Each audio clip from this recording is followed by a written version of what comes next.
আমাদের ধর্মনিরপেক্ষ ভারতে রাজনৈতিক স্বার্থে ধর্মকে ব্যবহার করা নিষিদ্ধ, কিন্তু সংবিধানের কথা কে শোনে? তাই তো নির্বাচনী জনসভা থেকেও জয় শ্রীরাম স্লোগান দেওয়া হয়। রামের ভক্তরা রামের নামে স্লোগান দেবে, এটা স্বাভাবিক। কিন্তু এটা কি একজন হিন্দু ব্রাহ্মণ মহিলা লা ইলাহা ইল্লাল্লাহ মুহাম্মদ রাসূলুল্লাহ সকলকে ভালো রেখো আল্লাহ এ কি পড়ছেন, কিসের সাথে পড়ছেন, কমেন্ট করে জানাবেন। তাহলে কল্পনা করো বন্ধুরা, পশ্চিমবঙ্গে বিধানসভা অ্যাসেম্বলি বা লোকসভা অ্যাসেম্বলিতে মুসলিম ভোটের প্রভাব কতটা, যে সেই ভোটকে পাওয়ার জন্য একজন হিন্দু ব্রাহ্মণ মহিলাকেও কলমা পড়তে হচ্ছে।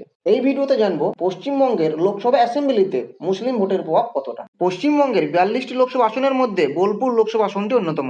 বোলপুর লোকসভা আসনটি পূর্ব বর্ধমান জেলার কেতুগ্রাম বিধানসভা, মঙ্গলকোট বিধানসভা, আউশগ্রাম বিধানসভা এবং বীরভূম জেলার বোলপুর বিধানসভা, নানুর বিধানসভা, লাভপুর বিধানসভা ও ময়ূরেশ্বর বিধানসভা, এই 7টি বিধানসভা আসন নিয়ে গঠিত।